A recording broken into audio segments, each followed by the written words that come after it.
thank you everyone for joining us today. What a great video and what a great way to start our new campaign of We Mentor. You'll see it around everywhere, and we've got some a mentor and a mentee maybe with us today to give a little bit of an insight into all of the things that you'll learn in the International Tourism course here at ICMS. So it's my great pleasure to introduce myself. My name is Todd Palioka. I work here at ICMS in the student recruitment team, and with me right now to give a presentation on the International Tourism course is Glen Murray, who's the head of program for International Tourism. So Glen, please. Thank you. Yep. Great, thank you everyone. Welcome to ICMS, and more importantly, welcome to International Tourism. International tourism over the last 12 months is bounced back. I'm pretty sure you've heard all people want to do at the moment is to travel. That's all they want to do, get out and get about. So not only internationally but domestically as well. So with this course, we've designed it so that we give you the skills to be able to work in this industry.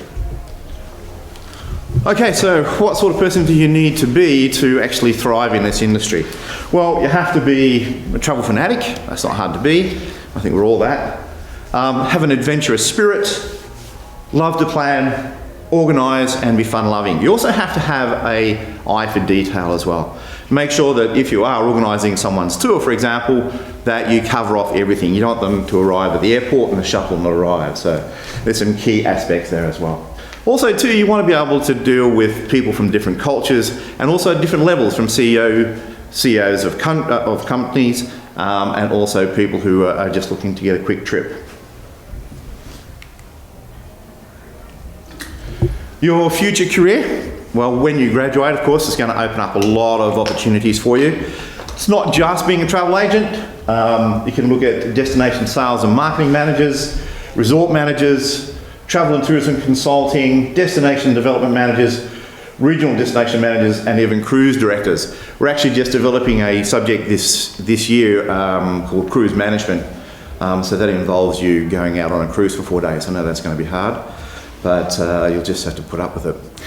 We also have a subject called airline management as well, which will give you the background and the basis to be able to run or beginning to work at an airport, looking at the different types of aircraft, the different types of ports, and how they make money based on aircraft structure and makeup.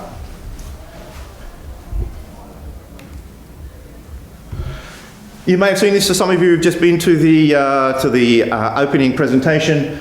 We've got some flexible learning options here as well. We have obviously the Manly campus. For tourism, most of the subjects are taught here. There may be some of the core subjects taught in the city, but we sort of prefer it here. We do have some online classes as well, if that's an option for you. The study pattern, accelerated, which means that you do 4 subjects per trimester, three trimesters a year. Full-time means that you will finish in that period of time, and part-time means that you can do less subjects over a longer period of time. And that's you living down there in Manly. Hopefully. With a bachelor's degree, because this is a bachelor's degree, it's a Bachelor of Business, International Tourism. We have the setup where we have the core business subjects as well as the specialisation subjects, as well as some electives. So in your first year there, you can see the trimesters, 4 subjects each trimester. In the second year, there's what we call industry training or work integrated learning. This is where you go out into the industry and you work with our partners based on what your preferences are. If you want to work with an airline or a cruise or with another organisation, you're out there for 2 terms. So that's just 300 hours for each. So that's basically 2 terms, 6 months. And then you come back and you do some more subjects, and then 2 more trimesters in the final year.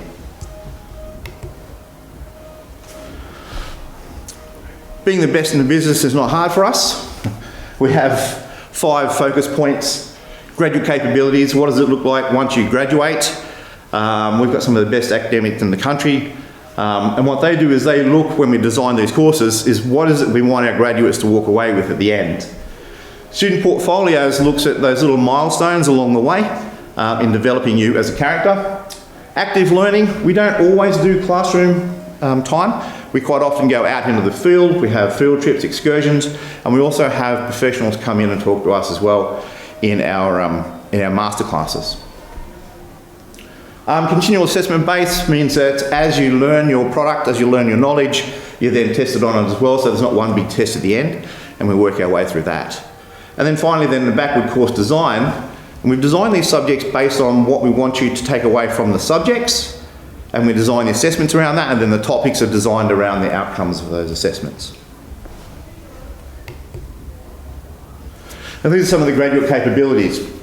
Apart from grabbing some capabilities, what we call transferable skills, and these are some of the management skills, you also learn some specialisation skills as well. But what we want you to walk out with are these professional expertise, agile leadership, innovative problem solving, global citizenship, skill collaboration, independent self-management, technology and information literacy. So they're the things that we see are important moving forward.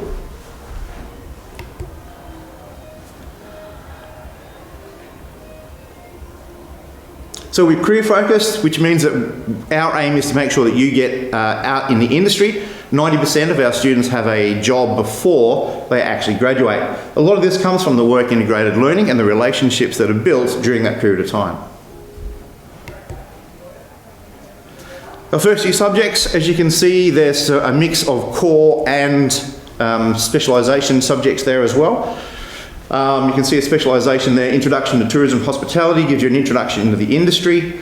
In trimester 2, Tourism Technology and Innovation, and this looks at how tourism is being innovative, particularly now after COVID. And then in our term 3, we've got Trends and Issues in a Visitor Economy. And the visitor economy is a term that's being used more and more these days rather than just tourism.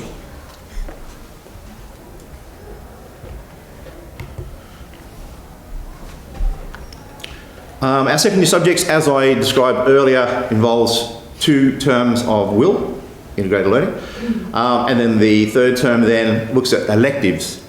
So you get to choose 200 level electives, and the structure is 100 level, 200 level and 300 level. The 200 level are sort of advanced or associate degree level.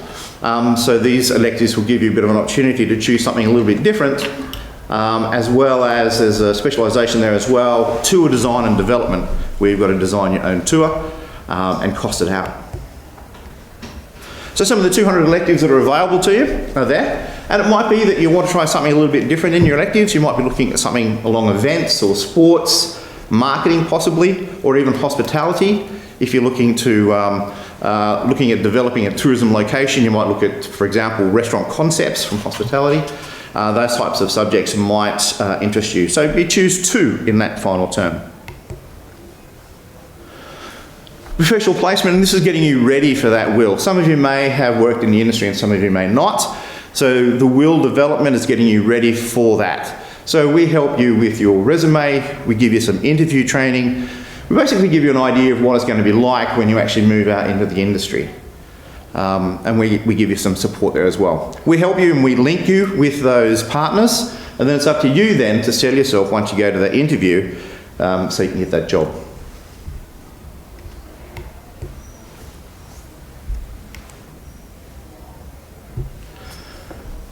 We've got over 1,000 partners that we work with. So we've got lots of people and companies who are prepared to help us out there. And as I said, it goes for the 2 terms, or 2 trimesters, I should say. Year 3, you've got the choice of 4 300 level electives. This is your final year, so the big push.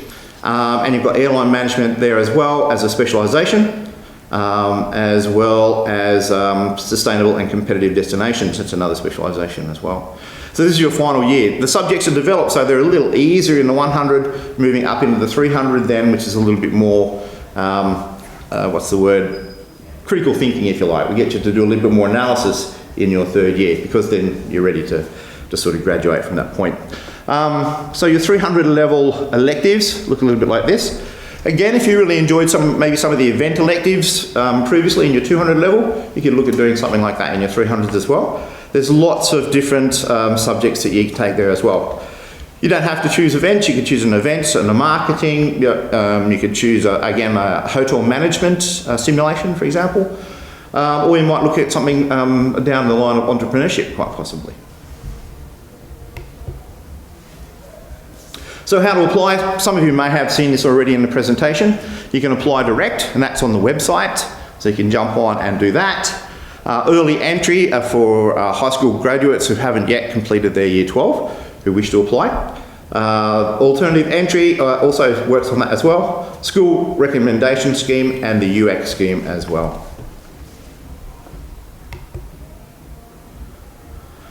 The intakes that we have here, we have 3 main intakes. One is in February, one is in May, and the other one is in August. So we do have some intakes in between that, and that's really depending on the student availability and how many students are keen for that. It's a very compressed, so it's sort of 3 or 4 days, and instead of doing 3-hour classes, it's sort of 6-hour classes, so it's very compressed, and we're going to do 2 or 3 subjects at a time within that. Some of the other undergraduate degrees we have here: business, entrepreneurship, marketing, sports management, international tourism and management, also to investment valuation, and also accounting within that as well.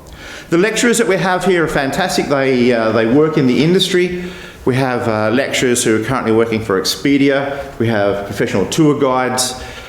So these people are all experienced, all very good academics, and would be picked up by any university in Australia, and we're lucky enough to have them here with us. The classes primarily at the moment are Monday, Tuesday and Wednesday, but again, depending on the requirement, we can go into Thursday and Friday. So you could get all your subjects in 2 days, on a Monday and Tuesday, and then work in the industry if you want to after that.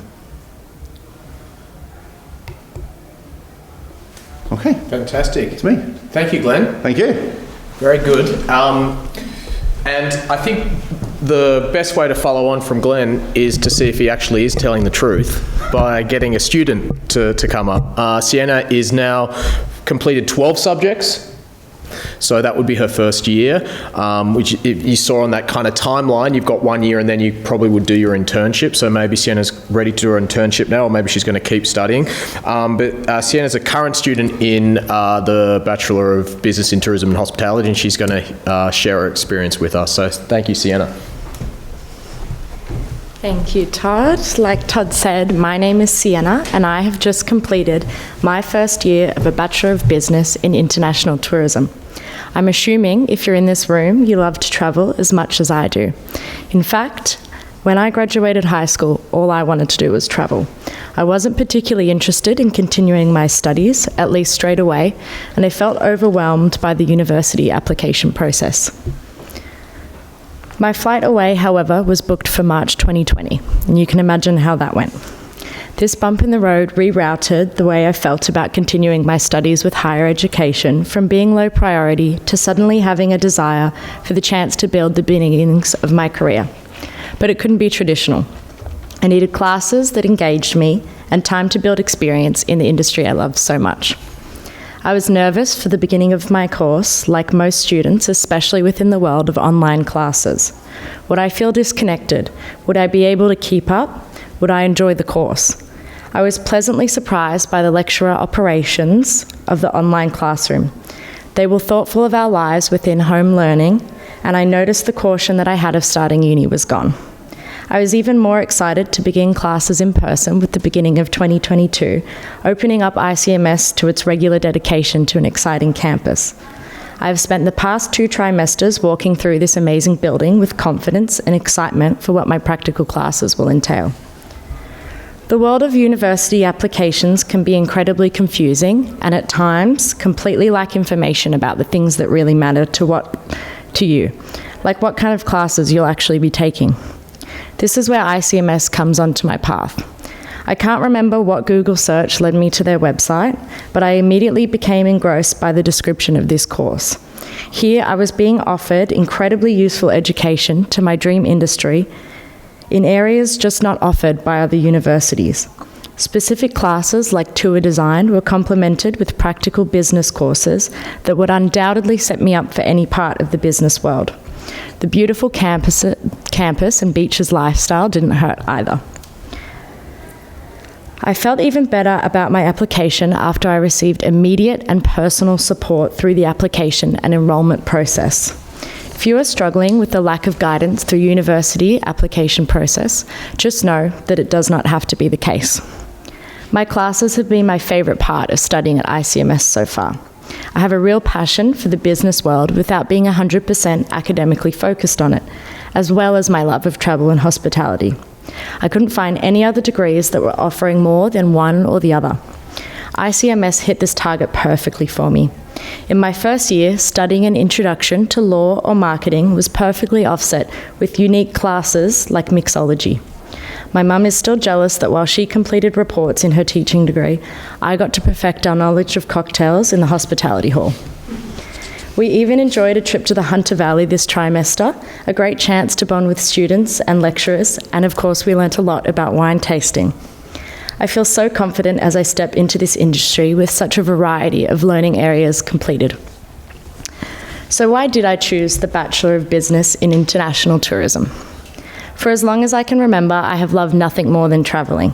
I was very fortunate to travel a lot throughout my life, something I'm very grateful for. I actually looked forward to 14-hour flights and convinced my parents to let me fly across the world for a 6-month exchange when I was just 15. I knew as I reached the end of high school that I wouldn't be satisfied unless whatever career I chose allowed the space to see the world. Stepping into a degree based in tourism during a global pandemic did give my family a bit of a laugh. I am ever a dreamer and decided that studying I loved was more important than any practicality. It has paid off. I am more engaged than I ever was in high school, and the timing of my work-integrated learning period has aligned with one of the biggest tourism booms the 21st century has seen. If you want to work in an industry that thrives on amazing experiences, opportunities to socialise, and appreciating different cultures, then tourism is the place for you. But why not study event management or complete a diploma in travel? Completing this as a Bachelor of Business makes me feel incredibly secure in my future after leaving ICMS. It is broad, applicable to almost any industry, and provides me knowledge that will guide me through almost every area of any job I will ever have. To learn law, accounting, and management, just to name a few, will never be anything but useful. So where do I see my career going after graduating from this degree?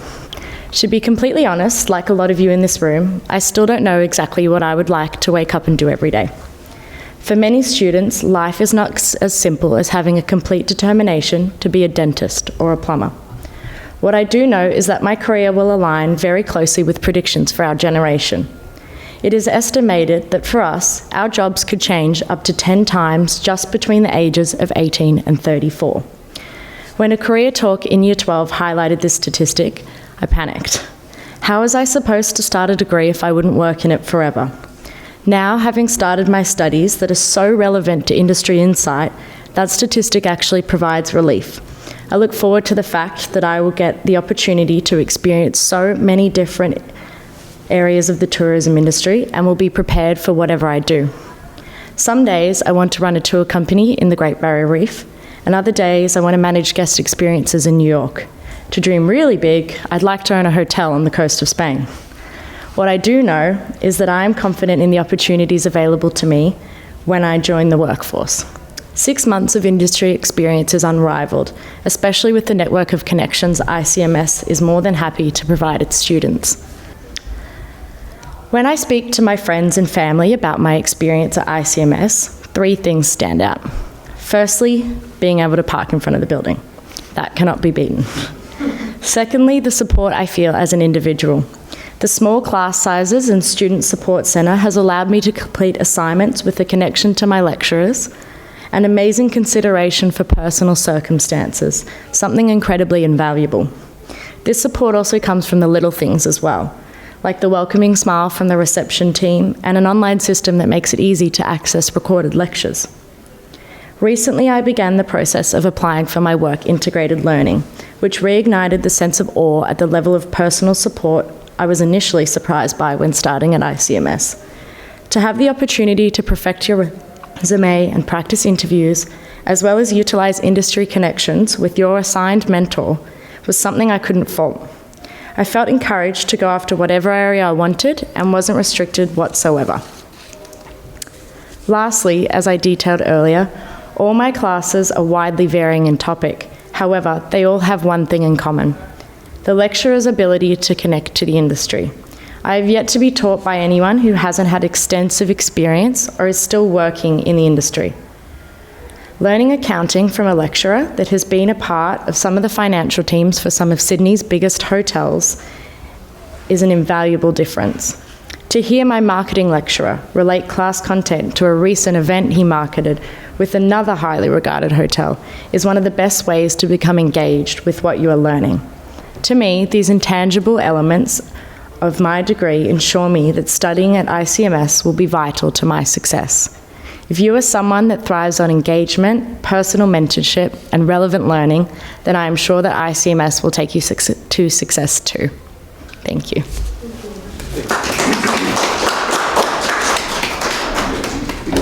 Well, that was excellent. And if you do get that hotel in Spain, we want some discounts, please. Sure. So we have around 10 minutes. I thought it would be great to open questions to the floor. If anyone has any questions, and there can be anything, I can help with admissions related questions if you have them. If it's something directly to Sienna or Glenn, please do so. So does anyone have any questions to start us off? No? Oh, yes? How did you decide what you wanted to do for industry training? I haven't 100% decided yet because I'm not locked into something, but I really wanted to work with something guest-facing. And I think I decided that through my classes. So this term I've been doing things like tour design and development and innovation in the tourism industry, and yeah, it really made me want to be involved with guest experience and something like that.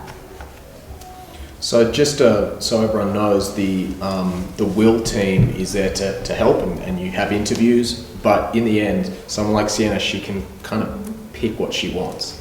So, and clearly she's someone who has a lot of different ideas and maybe will choose a few different Will placements, but I think that's super important because we don't force you to go into any specific job. And that's why we're a bit different to other providers, because every person's going to be different.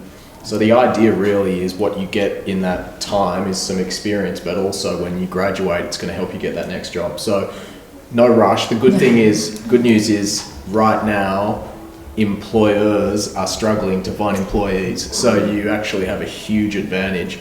And right now, just so everyone knows, we have about 3 times as many jobs as we have students. So it's crazy, and this is on the international side too. So actually becoming a student right now with a course that has industry training is going to be really useful. And I know some of you are probably tempted to be like, I can work at the pub for 60 hours a week, and I know that's available, but you can also remember that after 1 year you're already working full time pretty much. So that's just a little bit of a something to consider. I wanted to ask both of you, because the great thing about my job is I get to travel a lot. So I've been on the road for about 5 weeks in different countries, and I wanted to ask you how you think the world is going to change post-COVID with tourism and what you've seen already in the industry. Okay, good question. I think we're going to see tourism around the world have a bit of a reset, I think. I was reading something the other day that dolphins had returned to the harbour in Hong Kong because the amount of ferries had been reduced. So I think it's a great opportunity for all these natural sites in particular to rethink how they're actually doing tourism, to try and control a little bit, become a little bit more sustainable. Tourism in Australia, for example, is a $15 billion industry, so it brings $15 billion into the economy. It currently has 330,000 businesses registered in tourism and employs over 660,000 people. And that will improve as well. We still need 130,000 jobs over the next 2 years for tourism, for different airlines and different businesses. And I think innovation has come about as well. So tourism is a little bit different to what it was previously. We look at artificial intelligence, that sort of thing as well, it is proving to be popular as well. Different way we do things. Yeah, for sure. But yeah, it's going to be bigger and better than ever. So yeah, if you're looking at, if you finish in 2.5 years, it'll be back better than what it was pre-COVID. Yeah, I agree. Yeah. Your thoughts on it? I've travelled a few times this year within Australia, and what I've noticed is, as things are still not exactly back to their level before, is just how amazing the guest experience you have is. Because these tour groups, hotels, everything like that, they've been without guests and visitors for a few years, so their level of service is just amazing, and they're so keen and excited to help you and make sure you have an amazing experience. So I'm really excited to be a part of that higher standard. It's definitely noticeable. I think the airlines are a little bit slow to catch up. I've had my bag lost about 6 times already. but certainly, just from my experience, just coming back from Thailand a few days ago, and I went down to an area that usually, I didn't go to a huge tourist area, but it's pristine at the moment because there hasn't been a tourist there for 2 years. Yeah. So you do get, and I know the story in Hong Kong because I lived there for 6 years, and you would never see dolphins there. During, that water is hideous. Yeah. So it's pretty incredible that it's given that reset and that opportunity for now something new. Yeah. So, yes. Do any of your courses cover booking systems, or is that all learned on the job? Yeah, we do cover some booking systems. We're not proactive in that as well, because not everyone wants to go into that area. But we do link up during the wheel. If people want to go into that particular area, we can certainly help them out in that area. For hotels, for example, we do look at booking systems within that. So we use Opera Cloud. That's practical as well. So we were the first college in Australia to actually work on the Opera Cloud system, and that was a big get for us from Oracle. So we were the first to try that. So as far as checking in for hotels and things like that, yes, but ticketing, not so much. Yeah. And I would say one of the subjects that I've always thought is really interesting here is called HOTS, which is the Hotel Management Simulation subject. And I've noticed tourism students sometimes pick this as well as an elective. And it's basically a group of 4 or 5 people, and you run a hotel effectively, and it's a simulation. So whatever decisions you make in week 2, you might say, oh, actually we're going to put the prices up, and then all of a sudden in week 3 you've got 2 guests. But it's a really cool subject, and actually it's about as practical as you're going to get without working there. So I've noticed that kind of transfers across to tourism. It's a bit of a capstone subject, so it takes all the information that you've learned through your business core. This is the same with airline management as well. It's also a simulation. With airline management, you take on an airline and develop it for its growth. So you decide which ports you're going to visit. So if you're going to go to New Zealand via Chile, it allows you to decide what type of planes you're going to set up, how many economy seats, how many business seats, how many first class seats, in order to make a profit. The hotel is very much like that as well, only from the hotel you're actually in a loss situation in the first place. So you've got to try and bring it back from a loss in the first year, and then try and bring it into profit over the second and third year. And from that, then you've got to do a pitch to the owner to say why you should run it for the next 3 years on top of that as well. So it doesn't just teach you how to run a hotel, but it looks at how much should I spend on marketing, how do I manage my people, what decisions should I make as far as upgrades to rooms, what sort of facilities will I have. So it's really interesting in that, and we call that a capstone because it drags in a lot of the subjects that you've already undertaken. So your marketing, some of your human resource subjects as well, conflict resolution, that sort of thing. I just want to, sorry, go ahead. Just going back to the COVID situation, did that change the whole course structure kind of thing? Because I know this is an international tourism course, but with COVID, obviously we had to look more domestically. Did that change the course at all, or? No, because we look at domestic and international tourism from that perspective. Obviously, things like even the dollar, for example, if the dollar is not picking up as much from the US, then we have higher domestic Australians travelling domestically, but we get more tourism coming internationally. If the dollar goes up, we tend to travel more outside that as well. But no, there was a focus. We knew that tourism was going to come back as such, but we did have hoped. We hoped. You knew, I hoped. We knew. Tourism is resilient. Yeah, we've gone through things like this before. Maybe perhaps not quite as big. Yeah, not like the plague, but No, pretty close. but even then, tourism came back. Just want to touch on something that Sienna mentioned. By the way, your speech was incredible. Thank you. You said you seem to be someone who has a lot of different ideas, which is great, but you touched on something which I thought was interesting that we sometimes forget, that this is a business degree with a tourism specialisation rather than just a tourism degree. Now, I don't know if you were telling the truth that you liked accounting, because let's be serious, I don't know people skipping to accounting clubs, but can you tell us a little bit about that reassurance for yourself that you are getting a business degree as well, and some of your business subjects that you're studying? Yeah, so I genuinely actually love learning about business. It was probably my favourite subject completing year 12, but I was a bit put off by, to just put it lightly, the dullness of some just business courses on offer. And then some of the things like the diploma in travel, I didn't really feel like they were going to take me as far as I wanted to go, and that's why this was so perfect. But I actually was surprised at how much I enjoyed my first year subjects that were in accounting and statistics, things like that, because they were all related back to tourism or hotels or hospitality or whatever it was. So that made it a million times more interesting to do those business subjects that might not necessarily be super interesting and engaging, but they became engaging through the way we learn them. Yeah. So just for particularly parents, because I always think about, we did think about going down the route of calling it Bachelor of International Tourism. And the reason we've given the business with a major is to give options, because things change and, industries change and ideas change, and so having that business background is really important. And that's why I think you'll see when you have a look at our alumni that have done international tourism, they're in a lot of crazy industries that wouldn't be associated with tourism as well. So it doesn't pigeonhole you into one thing. And that's what I always say when someone says, I'm going to study veterinary science, I'm like, okay, you better know that you want to be a vet, because that's your option, right? While this gives you a lot of options, which I think is good for someone who could be in Spain or in New York or somewhere else, so definitely keeps everything open for you. Yeah. Just going back to the point there, did we change the way that we did tourism?